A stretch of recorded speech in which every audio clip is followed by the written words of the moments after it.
ان کو سیاسی جماعتیں بھی بری لگتی ہیں اور کہتے ہیں ہارڈ اسٹیٹ ہونی چاہیے، ہارڈ اسٹیٹ، سخت حکومت۔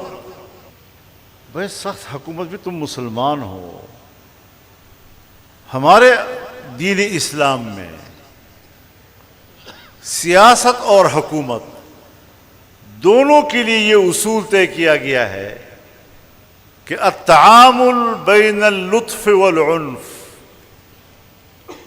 سختی اور نرمی کے درمیان کے رویوں کا نام سیاست ہے اور اس کا نام حکومت ہے۔ بالکل بھی اگر سخت نظام آپ چلائیں گے تو گھٹن پیدا ہوگی اور لوگ متنفر ہو جائیں گے، اور اگر بالکل بھی آپ نرمی کریں گے تو نظام درہم برہم ہو جاتا ہے، بدنظمی آ جاتی ہے۔ تو دنیا کو بتا رہے ہیں کہ آپ ماڈریٹ بنیں، یعنی اعتدال پسند بنیں۔ تو اس اعتدال پسندی کا اعلان تو قرآن کریم نے 1400 سال پہلے کیا ہے۔ وَكَذَلِكَ جَعَلْنَاكُمْ أُمَّةً وَسَطًا، ہم نے تمہیں ایک میانہ رو امت بنایا ہے۔ تو یہاں پر بھی ایک شخص کے خیالات چلتے ہیں، شورائیت نہیں ہے۔ تو میں بڑے ادب و احترام کے ساتھ اپنے سپہ سالار سے بھی عرض کرنا چاہوں گا کہ آپ اگر سپہ سالار ہیں تو اس منصب کے حوالے سے بھی جناب رسول اللہ صلی اللہ علیہ وسلم کے طرز عمل سے کچھ رہنمائی لے لیں۔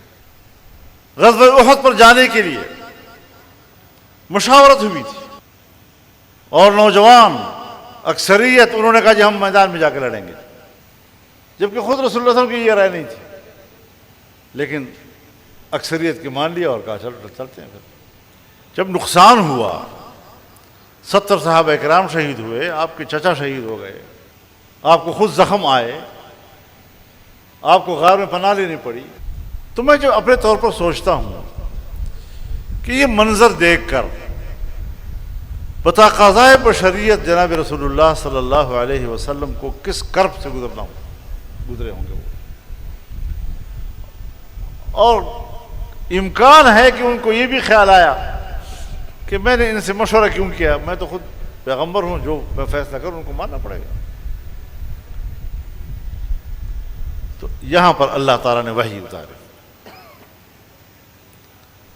فَبِمَا رَحْمَةٍ مِّنَ اللَّهِ لِنْتَ لَهُمْ وَلَوْ كُنْتَ فَظًّا غَلِيظَ الْقَلْبِ لَانفَضُّوا مِنْ حَوْلِكَ فَاعْفُ عَنْهُمْ وَاسْتَغْفِرْ لَهُمْ وَشَاوِرْهُمْ فِي الْأَمْرِ۔ یہاں صحابہ کرام کی سفارش ہو رہی ہے۔ اس سے مبارک جماعت کائنات میں اور ہو سکتی ہے کہ جس کے لیے رسول اللہ صلی اللہ علیہ وسلم سے اللہ سفارش کر رہے ہیں ان کی، کہ ہم نے تو آپ کو ان کے لیے نرم پیدا کیا ہے۔ اگر آپ سخت رویوں والے ہوتے تو یہ تو آپ سے بھاگ جاتے، کون آپ کے سامنے صاف بات کرتا، ادھر ادھر بکھر جاتے، آپ کے نور اور آپ کے برکات سے محروم رہ جاتے، آپ کی تعلیمات سے محروم رہ جاتے۔ اب ایسا کرو کہ ان کو معاف بھی کر دو، ان کے لیے بخشش بھی مانگو اور ان سے مشورہ بھی کیا کرو۔ تو ہم اس لیے مسلمان ہیں کہ ہم اللہ کے قرآن سے اور رسول اللہ کے تعلیمات سے رہنمائی لیں اور اس پر عمل کریں۔ یہاں میں طاقتور ہوں اور بس جب طاقتور ہوں تو پھر میں جیسے چاہوں کروں، تو یہ نہیں چلے گا۔